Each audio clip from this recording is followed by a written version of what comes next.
After my wife's betrayal, I fled back to my granny's old house from my childhood. A few days later, an unexpected visitor fought through the blizzard to find me and said, "Get your coat. You're coming with me." I heard the man's voice before I even shut the door. Then her laugh. Too high, too sharp. It didn't sound like how she used to laugh when it was just us and cheap wine and movie nights. The coats weren't mine. Two of them slung sloppy over the armchair, boots under the radiator. Our Bluetooth speaker was running her party playlist, the one she always blasted when she wanted to feel 20 again. I didn't need more than that. I stood in the kitchen looking at the two wine glasses on the counter, lipstick on one. His voice again, muffled, coming from the bedroom. She didn't even close the door. She walked out in a black tank top, barefoot, not even startled. She leaned against the door frame like I was just another errand she forgot to handle. "You've been distant for months, Caleb," she said, brushing her hair behind her ear. "Married to deadlines." I didn't say a word, just stared at her for half a second longer than I should have, then grabbed my keys and my laptop bag off the chair. "Seriously, that's your move?" she called after me. I didn't turn around. Didn't slam the door either. I walked out into the wind. Snow was already coming down hard, hitting sideways against the cars lining Maple Street. I walked 3 blocks without thinking, past the diner, past the shuttered florist, until I stopped under a busted street light and just stood there breathing. That's all I could do without screaming. I felt like a complete fool. My own place was still rented out. I'd signed the lease through mid-February to float my half of the mortgage on our shared condo. Tiffany said we needed options if things went south. Guess she was already planning her exit. I turned around and went to the only place I could, the office. Northlight Press was dead quiet that time of night. I swiped in and took the back hall to my edit bay, pulled the blackout curtains, dimmed the desk lamp, and opened my laptop like the world hadn't just kicked me in the ribs. I couldn't even get into my own apartment. I just sat there trying not to picture what she was doing in that bed.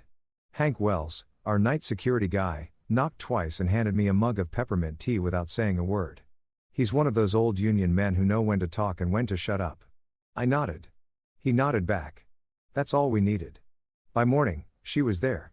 Tiffany in my office, standing like she owned it, like she hadn't ripped the floor out from under me 12 hours earlier. "You didn't come home," she said, arms crossed like I was a teenager who missed curfew. Very unprofessional. I kept quiet and stared past her at the blank wall. Her tone shifted. "Quiet now, just for me. Without me, you're nobody here, Caleb." Right on cue, Joseph walked in.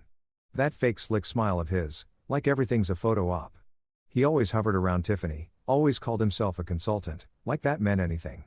"We're restructuring," he said, sliding into my space. "Consolidation of verticals, brand refresh, nothing personal." Tiffany stepped closer and said it plain. "Consider this your separation from duties. HR would be in touch." I kept my back straight. "I'll take my personal files and my final check." She smirked. "Hank's under instruction not to let you back in." By noon, my badge stopped working. I stood at the glass doors holding my laptop bag like it was a lifeline. Hank buzzed me out, his eyes low. He texted one word after. "Sorry." As I stepped into the wet snow, someone brushed past me in the lobby. Black wool coat, heels clicking like she knew exactly where she was going. Tina Brooks, the owner's daughter. She didn't recognize me, but I knew her face from every investor deck I'd ever been forced to read. She stopped just long enough for us to shake hands. Her grip was warm. Then that thing hit me. The static, the tight pull in my ribs, the warning. I saw it clear as a headline behind my eyes. A black SUV nose down in a drift. Steam rolling off the hood, smoke curling in the cabin. Mile marker 42. I let go of her hand. "Don't take your Range Rover north tomorrow," I told her. She tilted her head. "I've got a 10 o'clock in Albany." "Then don't take that car," I said. "Not north. Not tomorrow." She blinked once, real slow, then walked away. I told myself it was just nerves, just editorial gut. But the picture stuck in my chest like a lit match and it wouldn't go out. The lock didn't click. I tried twice hard and it was useless. Tiffany had changed it. I stood there on the stoop with snow hitting sideways. One hand on the knob, the other stuffed in my coat. And I just laughed once, short and mean. She'd done it fast. Same day fast. That was her. When she cut you loose, she didn't leave a fray. Nothing left but bone. I waited 15 minutes like a stray. My nose burned and my jeans were damp to the knee. Nothing. No lights came on. No apology. No second thoughts. I gave up. Got back in my Subaru and aimed north. Grandma's place sat 86 miles out past the state road and the river cut. Out where the highway ends and the land flattens like paper. She raised me out there. No parents, no safety net, just her. A small garden and a fireplace that ran hot until it didn't. She used to say, "This house will hold you when people won't." I kept both hands on the wheel and my eyes on the lines. The heater coughed, the engine wah-had on hills, but it kept moving. Wind battered the glass like fists. That whole drive, not once did I think about where my career went. I only thought about how quiet the house was going to be and whether the roof patch had held. An hour out, the county road started disappearing under drifts. I made it as far as the plow berm and had to park it. Beyond that, the tires spun, and I wasn't about to die, proving a point. I got out, wrapped my scarf high, and started walking. Each gust sliced like a blade. The snow stung through my gloves. I counted fence posts and focused on the ground. About halfway, I heard something I wasn't expecting. A weak voice, then a hollow thud. I looked down the ditch and saw Barbara Miller face down in the snow, bags scattered, one boot missing. Her coat was half open, groceries in the ditch, canned beans, paper towels, a bent loaf of bread. Her glasses were askew, lenses frosted.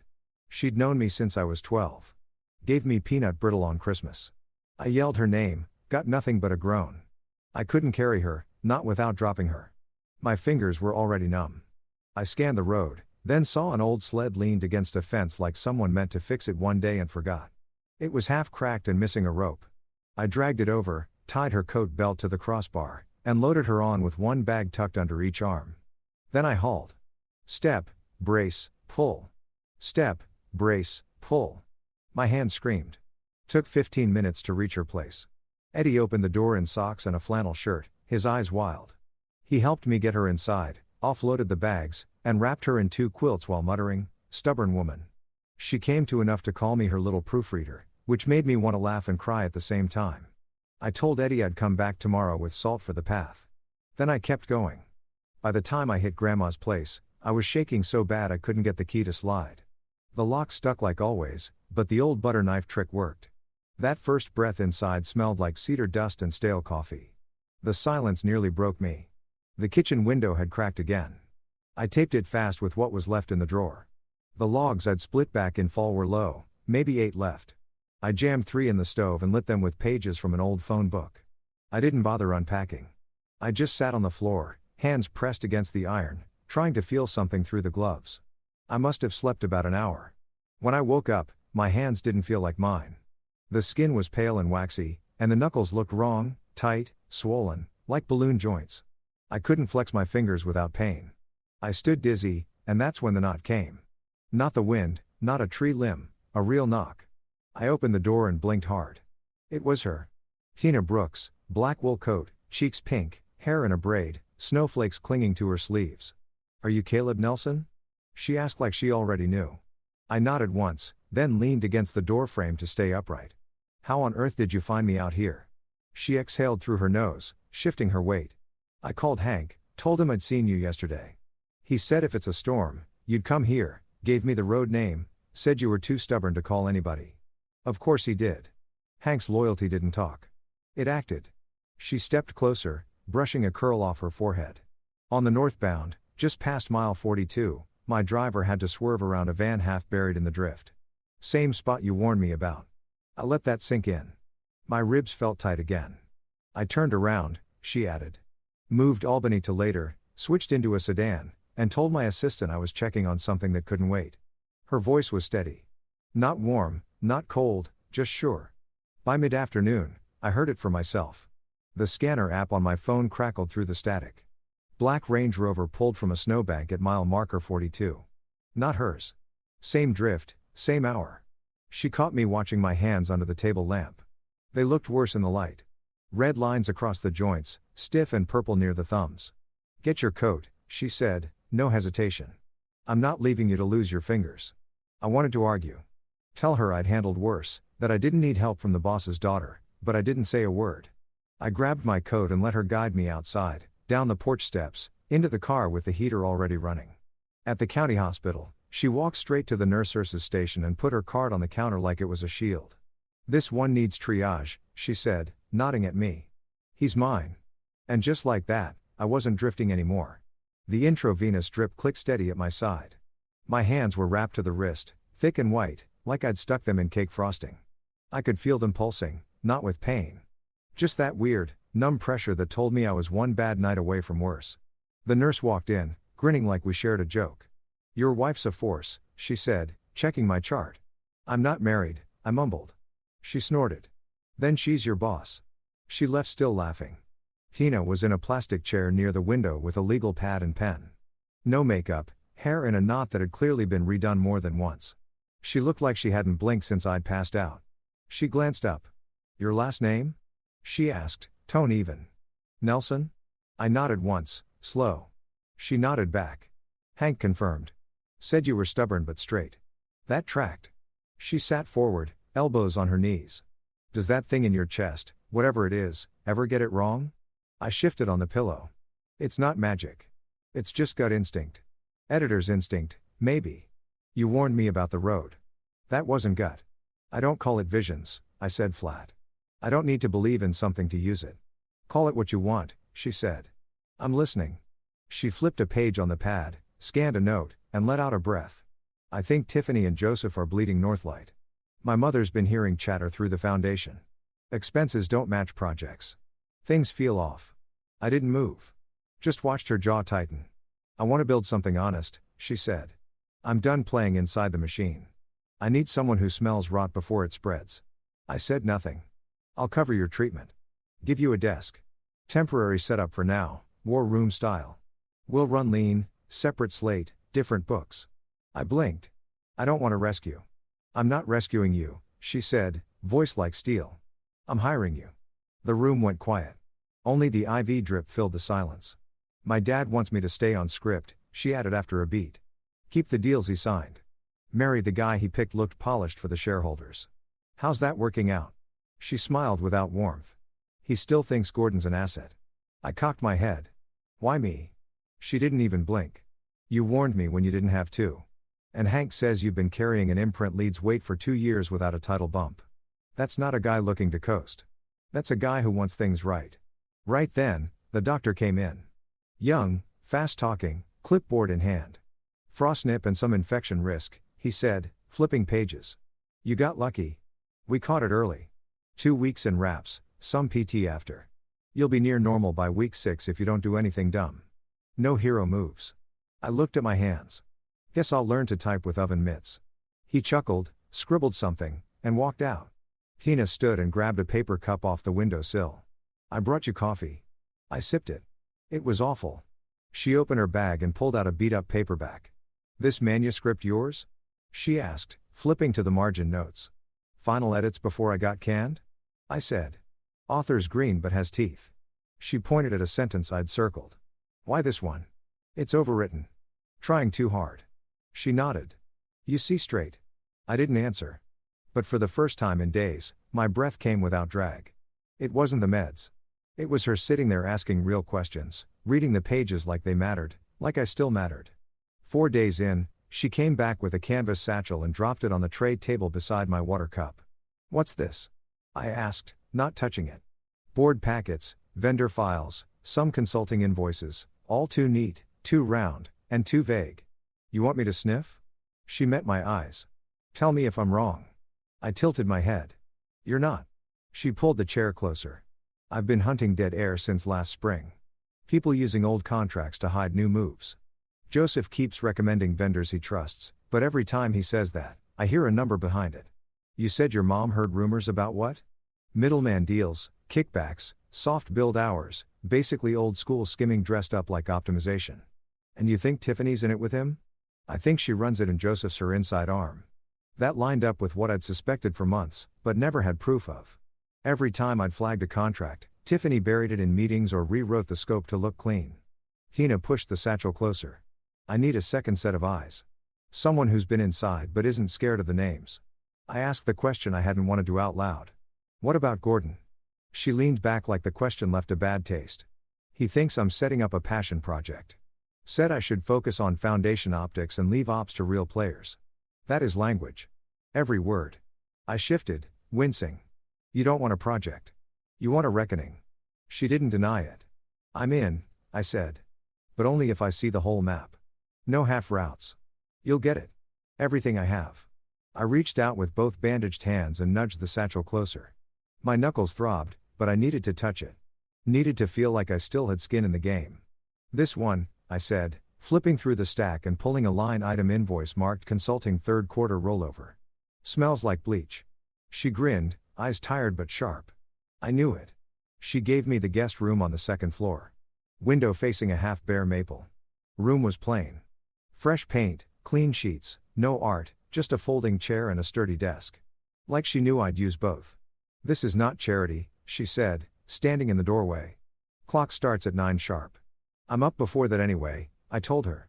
I know, she said, and shut the door. The next morning, I heard him before I saw him. His laugh echoed off the walls. Gordon Barnes, perfect posture, perfect teeth, loafers even inside. His kind of confidence wasn't built, it was performed. When Tina introduced us, he didn't shake my hand. Just looked me up and down like I was a contractor who tracked dirt. So, this is the editor, he said. The one with the psychic weather reports. Tina didn't flinch. I didn't either. He leaned in a little. What do you do now? Goes to write horoscopes? Read tea leaves between chapters? I looked at him once, then went back to my coffee. At dinner, he tried again. Question after question how long I'd been out of work. Whether I liked living off charity, if Tina was starting a side imprint or a rescue shelter. Tina set her fork down and spoke without looking at him. He's my pilot. He's here because I asked. Gordon smiled wide, showed all his teeth, and shut up. After that, things settled into a rhythm. Mornings. I reviewed vendor packets with a spatula stuck under my arm because my hands still hated gripping anything tighter than a coffee cup. I made an omelet on the third try, burned the first, over-salted the second. Tina ate the burnt one and said it tasted like pride. I almost believed her. The townhouse wasn't rich. Not like you'd expect from someone in her position. No marble, no glass walls or expensive sculptures. Just dry erase charts taped to the fridge. Timelines and names on index cards stuck to a corkboard in the hall. One shared printer. No assistants. She ran meetings at the kitchen table. 40 minutes max. No tangents, no buzzwords. It felt like breathing real air after years of choking on slogans. One afternoon, Joseph just showed up. Claimed he was dropping by to say hi, but the way he scanned the kitchen said otherwise. Tina kept it polite. I kept my eyes on the folder I was tagging. Then he pulled a slick white card from his jacket and slid it toward her. New auto service partner, he said. Same group we're trying to use across fleet. You should get ahead of it. Standardize. I picked up the card, scanned it fast. Same logo from the vendor list I'd flagged 2 days earlier. One of the shell companies. He'd used an old return label address from before we locked the files. That told me everything. He looked at me like I wasn't supposed to be in the room. I slid the card back across the table. She's not interested. Joseph chuckled. Didn't realize you spoke for her now. She's got ears. She can tell you herself. Tina stood up then. Thanks, Joseph. I've got it from here. He left without pushing. That night, I stopped by Eddie's place after therapy. Left a box of rock salt on his porch with a sticky note. For the ditch path. Sorry again for the sled. No signature, just that. Back at the townhouse, the air smelled like rosemary and something roasting. Tina's mother, Evelyn, was on speakerphone. Her voice was low, slow, bookstore soft, the kind that settles your shoulders without trying. She asked Tina what I'd eaten. Said it like a habit, like she already counted me in. I didn't know what to say to that, so I kept peeling carrots while Tina lied and said I'd made stew. At night, I started sleeping again. Not deep, but real. No more dreams of fog and wire. I dreamed in lines again, scenes that made sense. I told myself the heat I felt in my chest around Tina was relief. Just relief. Gordon started coming home later, always with some donor story, some crisis that needed him urgently. One night he looked pale and talked about a minor health scare his doctor was monitoring. He said the words fast like he'd practiced them. Something in my enzymes, he told us over Rosado. They're watching for early markers. Could be nothing. Could be not nothing. Tina looked concerned but didn't rush to ask questions. The next day he mentioned a therapy. Crazy expensive. He said like $14,800 a round. They're looking at 10 rounds. A week later, it was a different number. Closer to 12 grand, he said this time. Insurance might only cover part, but I'll figure it out. By the third version of the story, he'd landed on $9,600 a week, maybe for 12 weeks, no test names, no facility, just vague clinical terms and shifting math. Tina asked calmly. Do you have paperwork? He nodded. Yeah, I'll send it over. It's in my inbox somewhere. He didn't. The morning after Gordon dodged Tina's request for paperwork, we sat across from each other in a yellow-lit cafe on 3rd. The place smelled like burnt espresso and warm bread, the kind of place where every table wobbled a little. Tina spread papers across the laminate surface like she was mapping a battle. This is the Beacon Slate, she said, tapping her pen against a hand-drawn chart. Separate from the old books. Clean lines, long-form projects, transparent ad rates, no kickbacks, no middleman add-ons. Every vendor line gets a real scope and a real contract with a real phone number behind it. I looked over the layout. It was ambitious, but it wasn't fantasy. You'll get pushback, I said. People like fog. Fog hides hands. I don't care if they like fog, she said. I care if they can stand in daylight. It felt good to hear it. Really good. I recruited 3 writers I trusted. Nora, Felix, and Darius, plus she, the sharpest copy chief I'd worked with in my old imprint. I told them this was payroll straight. No games, no soft money, no waiting for signatures that never came. They all showed up ready, notebooks out, coats dripping on the carpet of the townhouse. They looked hungry in the best way, hungry for work that didn't involve watching their backs. We spent the rest of that week building the skeleton of the first slate, long-form pieces, narrative essays, a feature series about rural hospitals, a data-driven business report on small-town development. Hina didn't hover. She sat at the far end of the table and asked clean, simple questions. What's the story? What's the angle? What's the timeline? She listened more than she talked, which is rare for anyone raised in a tower of glass. Around midweek, Evelyn dropped by the townhouse with a paper box of scones. She knocked once, then let herself in, calling out, I brought fuel. Before we even looked up. She set the box on the table and looked straight at me. Her eyes were warm and curious, like she was cataloging a new book for a shelf she already loved. You have quiet eyes, she said. That helps you see. I didn't know what to do with that, so I just nodded. Evelyn had that bookstore calm about her. Soft sweaters, gentle voice, but sharp enough underneath that she saw everything without making you feel naked. While the writers brainstormed at the other end of the table, she told me stories about her old book club in a strip mall 20 years back. They'd meet once a week with folding chairs, drink cheap coffee, and keep running tabs for folks who were between paychecks. People paid when they could, she said. If they couldn't, they brought homemade bread or shoveled snow. It balanced out. She said it like the world had once been that simple. Back before deals got slippery and families turned into headlines, I listened harder than I meant to. I kept picturing that life. Straight lines, warm bread, neighbors who didn't cut you loose over optics. At lunch, Tina's phone buzzed with her father's name. She set it on speaker because she hates whispering. Christina, he said, voice deep, sharp, too smooth. I'm hearing chatter about you building an off-book slate. It's not off books. She said it's transparent. That's the point. You are a Brooks. He said there are familial expectations. Stakeholder harmony to consider. Optics with Gordon in the frame. You know how this works. She leaned back in her chair, jaw set. Dad, I resigned from your board in 60 days. Put it in writing. You don't own my decisions. A full beat of silence. Then he hung up. No goodbye, no warning, just gone. Hina stared at the phone a moment, then slid it across the table to me. You ever watch a tether snap and feel relieved? All the time, I said. My grandma used to look off at nothing and say things before they happened. I write it off as gut now, but she called it a gift. Hina tilted her head.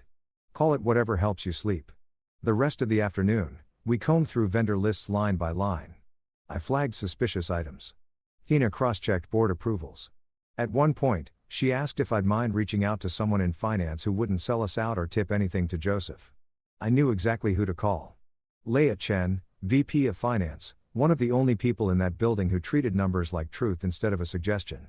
She came to the townhouse after work wearing a gray coat and carrying a folder thick with printouts. She didn't waste time on small talk. Show me the names, she said. I slid them across the table. She circled the same lines I had almost instantly.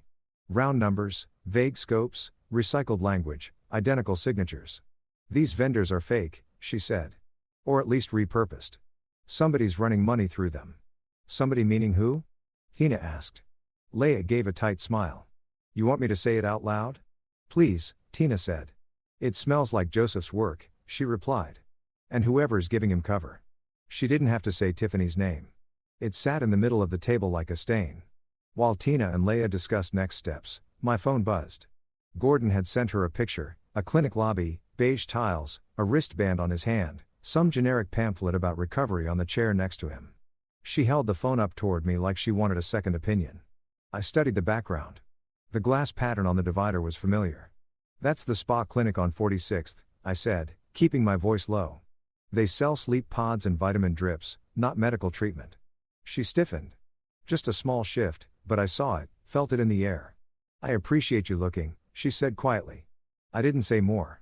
Not my place.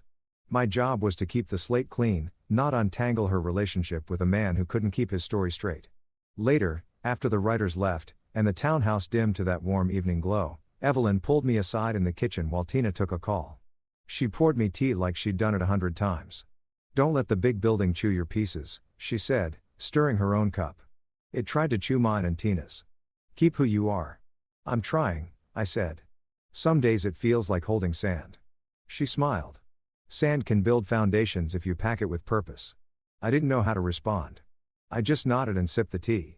It tasted like chamomile and something steadier. When Tina came back into the room, phone still lit in her hand. She looked between us like she knew exactly what had been said, but wouldn't ask. She just sat down, opened her laptop, and motioned toward the pile of notes on the table. Back to it, she said. And we did. We worked until the street lights flickered on outside the window, filling that little townhouse with the kind of focus you can't fake. Clean, sharp, forward. By week 6, I could close both hands again. Still stiff in the mornings, but I was back to typing with real keys and gripping coffee mugs without dropping them. The gauze was off. The work was sharp. The beacon slate had shape now. Real writers on real deadlines, real vendors we could actually verify. That morning, Tina handed me a folder and told me to meet a documentary director 2 towns over. Take the pool forward, she said. It's full on gas. I nodded, zipped my coat, but something in my chest pulled tight. That static again, ribs humming like a low-grade current. My gut, the same one that had screamed under the street lamp outside our old place. The same one that pulled me off that road at mile marker 42, kicked hard. At 8:10 sharp, I looked over at Mason, our new assistant, who was halfway through organizing the courier log. You still heading to the storage unit? Yeah, he said, flipping through labels. Taking the cab since I don't drive stick. You don't need to, I told him. Take the Ford instead. Drop the delivery first. I'll get a cab. He blinked. You sure? I nodded. Just feels like a cab day. He grabbed the Ford keys, gave a thumbs up, and left. At 10:22, Mason called my cell. He was shaking so hard I could barely understand him. Brakes. He said they failed. At the intersection on South and 9th, I missed a box truck by like 3 feet. Rolled right into a snowbank. I'm fine, but man, that car is toast. The tow guy sent pictures. Undercarriage shot, brake line sliced clean, no rust, no slow wear, just a knife cut, fresh and surgical. I told Tina, then drove straight to the garage. We parked the Ford under lock. Leia showed up before I even finished signing the incident form. She walked the bay with the garage manager while I watched from 10 feet back. He won't meet my eyes, she said, walking over. You see that? Every time he lies, I said. She held up a printout. There was a purchase order last month for emergency brake service. Got waived. By who? She flipped it around. Joseph Keene's login dated 3 days before the invoice for fleet tune-ups we'd flagged last week. Detective Reed showed up 15 minutes later. Long coat, city-issued notepad, no small talk. He checked the Ford, logged the photo evidence, and handed me a card. If this gets bigger, I can liaise with County PD, but you're going to need to keep that car preserved. You do not move it. Chain of custody matters now. He tilted his head at Mason's name on the report. Why would someone want your kid assistant dead? I didn't answer right away. Then I said, that car was supposed to be mine. He underlined it in his notebook and nodded once. Slow. Joseph came by later that afternoon with 2 coffees and that fake casual smile like nothing ever stuck to him. Crazy about that, Ford, he said. Good thing our service partner's responsive, huh? He handed me one of the cups like we were buddies again. Then he dropped the name of the same shop he'd pitched Tina at dinner 2 weeks back. Said it like he was just being helpful. I didn't drink the coffee. I went upstairs, opened the archive folder, and printed every invoice we had tied to that vendor. The name traced to a shell set up 6 months ago. No real office. Website was a one-page template with a stock photo of a bay door and a contact form that didn't return calls. The business address, a mailbox store on 3rd. Tina was in the back room when I handed her the file. She didn't flip through it, just looked at the cover page, then went still. Owner on the state filings is Kara Mercer, I said. Tiffany's cousin. Tina's jaw didn't move. She just exhaled slow. Whose data on the website is privacy shielded, I added. But the IP traces to a laptop that logged in from Northlight's guest Wi-Fi 4 weeks ago during one of Joseph's strategy sessions. She didn't raise her voice, didn't panic, just said, "Put this in a folder. Don't send it anywhere yet." "Why?" I asked. "Because timing matters," she said. "And if we're going to set fire to the whole thing, we need it to burn through without smoke." That night, Gordon came home looking like he hadn't slept in a week. Hair messy, pale under his expensive coat. He dropped into the dining chair and said, "Doctor wants me on targeted antibodies. 9,600 a week. Might need 12 rounds." Tina looked up from her tablet. "Did you talk to your insurer?" He nodded like a bobblehead. "There's a hiccup. Coverage gap. Mix up with the paperwork. They're fixing it." Then he leaned forward. "I just need a bridge. 2 weeks. You float me the first 2 and I'll cover the rest." She didn't answer right away. Just tapped her pen once against her water glass. "Bridge loans don't exist between partners," she said. His eyes went wet. "Tina, come on. You know what I'm dealing with. I'm asking for documentation, not a fight. I don't have it yet." "Then you're not getting the money yet." He stood up like he was going to throw something, then stopped. Left the room without another word. I watched the whole thing without saying a word. I still wanted to protect her. Even after all this, even when I knew she didn't need it, even when the lines were this clear, which is a dumb thing to say about a woman like Tina, she didn't need a shield. But something in me wanted to keep her from having to do this alone. So instead of opening my mouth, I made soup, chopped carrots and garlic while Gordon sulked in the spare room, and Tina answered emails like nothing happened. That night, I couldn't sleep. My brain kept running the numbers, the timelines, the angles of the cut line on the Ford. I saw Mason's face on the phone when he called, pale, shaking. Could have been his funeral. Could have been mine. I dreamed of steel, snow, and a gloved hand reaching for a frozen door handle. I woke up in a sweat. I got up, pulled a notebook from the shelf, and wrote down everything I could remember from the dream: the exact position of the van, the sound the brakes didn't make, the shape of the ditch behind the mailbox store. Grandma always said, "Write it down. It matters." I wasn't sure what it meant yet, but I knew the gut didn't lie. Tina's phone rang at 6:31. I was already awake, pouring hot water into a cracked mug when I heard her say, "Mom," and then nothing for a long stretch. Just breathing. She came out of the hallway barefoot, phone pressed to her cheek, face white. "Evelyn collapsed," she said. "In the shop, gripped a shelf. Clerk called 911. EMTs took her in. She's at County General." I grabbed the car keys without asking. The Volvo was blocked in. We rented a 4-door from the corner spot, a heater barely working, and back windows that didn't roll down. Highway alerts said no commercial trucks past exit 4 due to wind. We drove anyway, 3 hours, cold seeping through the seams. I held the GPS while Tina gripped the wheel and asked me to read the texts as they came. One from a nurse. "Stable for now. Mild arrhythmia. She's asking for you." The roads blurred gray-blue trees stiff with frost. We didn't speak more than a handful of words the whole ride. At the hospital, the nurse took us back for a 10-minute visit. Evelyn looked small in the bed, smaller than I remembered. Her hair was messy, and her hands trembled when she squeezed Tina's. But she smiled when she saw us. That same soft smile she gave me over tea the week before. "It's nothing," she said. "Just stress and rhythm. Words that float and mean nothing until someone makes them mean something." She asked if I'd had breakfast. I said, "Not yet." After 10 minutes, they wheeled her off for tests. Tina and I let ourselves into Evelyn's apartment with the emergency key. 1 bedroom, tiny kitchen, a wall clock that ticked too loud. On the corkboard above the table were taped Polaroids of book club nights, 6 women holding mugs, stacks of paperbacks, 1 candle in a jelly jar. She stood in the middle of the room staring at those pictures. "I hate this," she said. "I hate not being able to fix it." "You're here," I said. That's the fix she wanted. We found eggs in the fridge, made them in a dented pan with 1 wobbly handle. She cracked. I stirred. No talking about Gordon, no emails, just eggs and plates and 2 chipped glasses of tap water. After we ate, She washed the pan and I dried it. The silence was comfortable, like the quiet between old friends. Later, we curled up on the second-hand couch under a thin knit blanket that smelled like lavender and dust. She leaned into me, shoulder warm, face close. We stayed quiet. I'm not a poet, so I won't dress it up. She kissed me slow, careful, honest. I kissed her back. My fingers didn't shake for the first time in weeks. I pulled back just long enough to ask, "Are you sure?" She nodded once. Not soft, firm. We drew the shades. I'll leave it at that. Sometime 4, I woke up to the smell of rain through the cracked window. Tina slept curled toward me, steady, arms tucked tight. I made coffee in Evelyn's old drip pot. It tasted like cardboard and pennies, but I drank it anyway.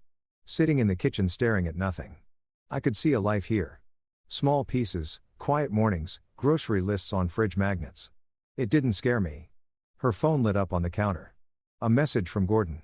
He'd sent a selfie from a hospital hallway, one of those polished lobbies with brushed metal chairs and sterile lighting. He wore a bracelet and a brave face. The caption said, "Fainted at an event, bad charts, waiting on full panel." It was all performance. The knot in my chest returned. Not fear, something tighter, responsibility, history, lines. When she walked into the kitchen, wrapped in her coat, cheeks still flushed, I handed her the phone. She read it and took a long beat before speaking. I said, "I can't be the other guy in someone's story." "I know," she said. "No triangles, no back rooms, no second lives. You and me, we don't carry half-light. We don't survive it." Her eyes were tired, but she didn't fight me. She just nodded once. "Clean." I kissed her forehead, picked up my backpack, didn't make a speech. The drive back to the city was long and silent. I didn't turn on the radio, just counted mile markers and watched the clouds shift like bruises. By the time I reached my place, the sun had dipped behind the buildings and the wind was picking up again. The one bedroom was small but dry. My tenants had moved out finally. The heat clicked on without sputtering. I tossed my bag inside and opened the fridge. Half a carton of milk, a frozen pizza, and 3 leftover ginger ales from some old night I didn't remember. I went heads down, kept working, kept chasing paper trails and calling vendors and building the Slate line by line. We had new contracts to vet and distribution deals to clean up. I kept the reports organized, the notes sharp. Tina didn't text. I didn't call. At night, I sat at the edge of my bed and listened to the fridge hum. Wrote notes in a yellow pad and drank bad coffee from the same chipped mug. The silence wasn't heavy, but it pressed in just enough to remind me where I wasn't. And when I missed her, which was most nights, it came in strange places, like the empty hook where she used to hang her coat during war room meetings, or the smell of rosemary when I passed the produce aisle. I missed her in the kitchen, in the emails I almost forwarded, in the jokes I didn't send because no one else would get them. I missed her like a bruise. Quiet but deep. But clean is clean. And sometimes clean has to be enough. Work kept my hands from shaking. I spent the next week building out the editorial calendar line by line. Reconfirmed deliverables with writers, double-checked vendor contracts, pulled old invoices into one shared tracker, and highlighted anything with round numbers or recycled language. I brought in a data stringer. Nora knew a guy who used to pull shell trails for a watchdog blog. He worked quiet and fast. Every time something smelled off, he followed it like a bloodhound. I didn't hear much from Tina, just task notes and timestamps. But the work flowed like it was oxygen. Then at 12:14 a.m., my phone lit up. Text from her. 3 words. Got something. Now I called her. She picked up on the second ring, breath short like she'd just run upstairs. "I was combing through Joseph's trash folder," she said. "Auto recovery caught a draft before he wiped it. It's a payout routing doc. Consulting fees flagged to a family LLC. Whose family? Kara Mercer. Tiffany's cousin." She sent the file over. Subject line. Fourth quarter engagement structure. Attachments. Spreadsheet. Line item scope vague milestones. LLC address was a mailbox suite in Syracuse. Bank routing matched the deposit we'd flagged last quarter. Leia came in early the next day. I told her what we found. She didn't blink, just said, "Give me 20 minutes." She came back with 3 more. Same pattern. End of quarter bumps, nonsense scopes, no tangible deliverables, just oversight and audit fees with broad phrases like strategic alignment and vendor continuity. We didn't talk theory anymore. It was fact now. Tina didn't wait for consensus. She built a fake vendor shell. 1-page site, dummy email, invoice for $1,280. Legit looking, but just off enough to smell funny. We sent the test invoice through the usual system. Joseph moved it within the hour. He CC'd Tiffany from her personal Gmail. That was the tell. We brought in Detective Reed that afternoon. Evelyn insisted, said there were lines you didn't cross, and this one had been crossed 3 times over. Reed told Tina to keep acting normal. Don't tip anyone. Don't fire anyone yet. Just keep collecting. We mirrored the Gmail thread, exported the CC logs, printed everything with a timestamp.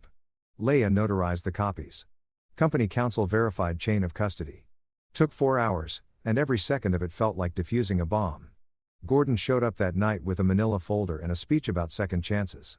Inside was a printed email chain from a clinic in New Jersey, plus a medical form half-filled. Letter had said Atlantic Specialty Care, but I recognized the logo from a last-year press kit. Tina didn't even open it. She called the clinic, asked for verification. The receptionist checked the date of birth and the name. No record, she said. Wrong branding, wrong format, and the number Gordon gave for the per round cost had changed again. First it was $14,800, then $9,600. Now it was just a lot. His math didn't hold water. Nothing did. She told him to pack a bag. He threw a fit. Knocked a small vase off the windowsill. One Evelyn had picked out from a roadside flea market. The kind of cheap thing that means something when it's been around long enough. You're cold, he said. Tina stood there quiet. No, I'm done. He left with a half-zipped duffel and no eye contact. Joseph showed up 2 days later, said he was just here for a ride. Like that explained anything. He walked in and found Leia, Tina, and one of the lawyers sitting at the dining table with hard copies of the vendor logs. I was at the counter reading timestamps off the mirrored inboxes. He stopped in the doorway, face blank, like a computer that just crashed. Tina didn't give him time to spin.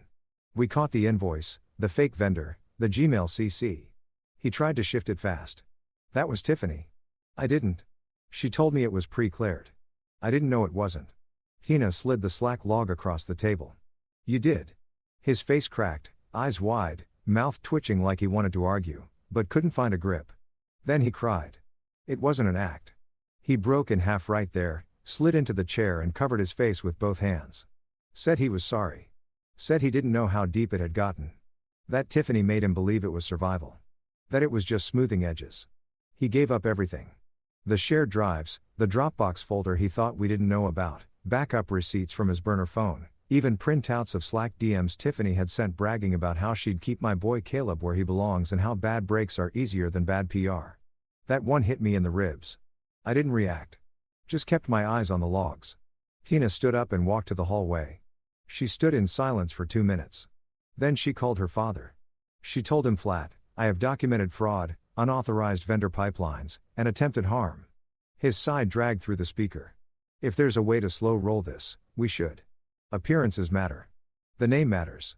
You're not just a person. You're a legacy. She didn't answer. He went on. If we take our time and manage this quietly, she cut him off. I'm recording this call. Silence for legal record, she added. One-party consent. I've saved the file in 3 places. Goodbye, Dad. She hung up. Then she looked at me. I nodded. Let's remove it completely. The Northlight Press all hands was set for a Tuesday. 10 a.m. sharp, fluorescent humming, interim HR on the left, legal on the right. Tina at the front, blazer pressed, sleeves rolled, calm voice, eyes clear. She opened with a simple line. You deserve the full story. Then she laid it all out. Timeline, transactions, names, no euphemisms, no shielded terms. She didn't say errors or lapses in judgment. She called it what it was, fraud, collusion, endangerment. Leia took over for the vendor flows. She showed the paper trail like she'd rehearsed it in her sleep.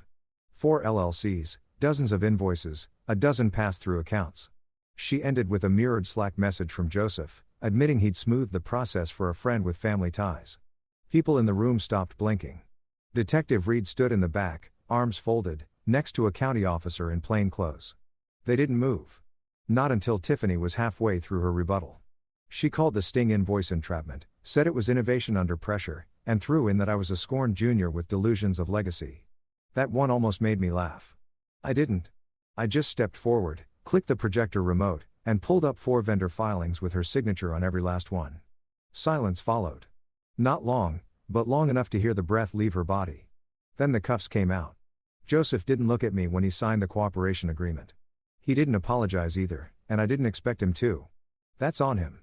By sundown, Gordon had posted a Notes app screenshot with the usual self-preservation script, vague mentions of mental health, pressure, and being led astray. Not one word about Tina, not one about the company. 2 clients dropped him that night. At 3:03 in the morning, he texted me. We were both victims of the same system. You more than anyone should understand that. I didn't reply. Nothing to say to a man who saw every wound as a stage light. Tina's father booked a press breakfast at a midtown club and sat behind a polished podium talking about a regrettable chapter in a proud company's history. He wore the usual flag pin, said all the right sentences, paused where he was supposed to. What stuck with people was the fact that Tina didn't stand behind him. Authors notice where you stand. Evelyn gave a speech 3 days later at a community center reading event. No script, no podium, just a small mic and a metal stand and her calm bookstore voice. We pay full price for truth, she said. No discounts for bloodlines. 10 minutes later, our team inbox lit up. 5 independent outlets wanted access to the Beacon Slate. We built a fund for Mason, the kid who almost died in my place. We set the target at 25,000. It cleared 31,69 days. Anonymous donation at the top was a perfect match. Tina, I checked in on Barbara every other weekend. Eddie said she'd fallen twice in 3 weeks, even with the salt.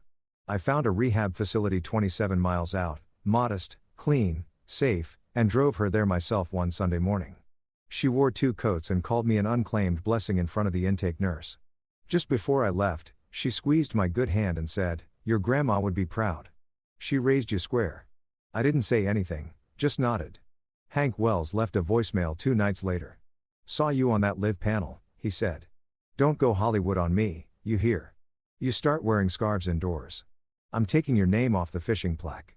I laughed harder than I had in weeks. By the end of the month, the Beacon Slate wasn't an idea anymore. It was real. Whiteboards, active contracts, phone lines that rang, the smell of cheap coffee, and dry erase markers. We took turns restocking paper.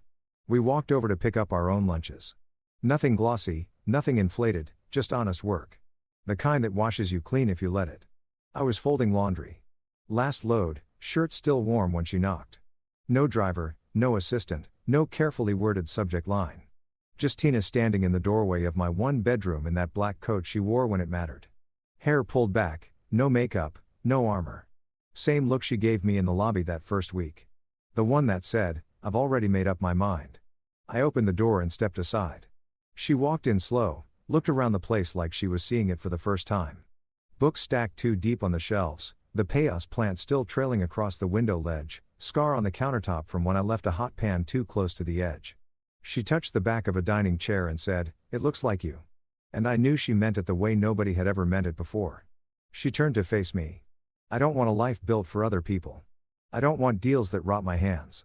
I don't want the kind of love you hide because the timing is messy." I didn't say anything yet. She wasn't done. "I want something clean.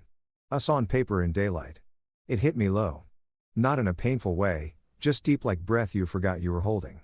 I thought about my grandma sitting on the back steps in winter, cigarette in one hand, thermos of weak coffee in the other. She used to say, "You can call it gut if it helps, but some of us get given extra eyes. Use them for good." I spent years pretending I didn't have them or worse, ignoring what they saw. So, I told Tina the truth. "I can't promise I'll always see what's coming, but if I do, I'll tell you, even if it costs me something." She smiled, soft and sure. "Deal," she said. We sat down at the table, no ceremony, talked like people who had work to do and didn't want to screw it up. We made lists, not dreams, terms. The kind of contracts we'd sign and the kind we wouldn't. How we'd write payment clauses on the 1st and 15th. No floats, no delay buffers, formal anti-kickback language in every single vendor agreement. Transparency in author splits, no shortcuts, no favors, no soft promises at conferences that turned into bad math 6 months later. We kept it real. I told her I'd finalized my exit from Northlight. All the paperwork was signed, boxed, and copied. She told me she'd sent her father the audio file. He'd gone quiet. No follow-up, no media spin. She'd resigned her board seat. Formally dissolved the engagement with Gordon in writing. No loopholes. The townhouse was hers now. Clean. We didn't toast. No playlist. No dancing in the kitchen. We ordered dumplings from a place on 9th Street and ate them on the floor with our backs against the couch. She took my hand halfway through a sesame ball and I could feel the blood moving under my skin where the frost had once burned it stiff. Not a word was said about the past. Just two people in a quiet room on a bare floor making steady choices. I used to think a good ending needed spectacle, confetti, applause, some kind of headline. Turns out a good ending can look like a quiet Tuesday. Like steam off takeout, like someone reaching for your hand without asking. It's enough. And if that same heat rises in my chest again, the one I've spent most of my life pushing down, I won't run from it. I won't give it a fake name. I'll call it what it is, and I'll follow it.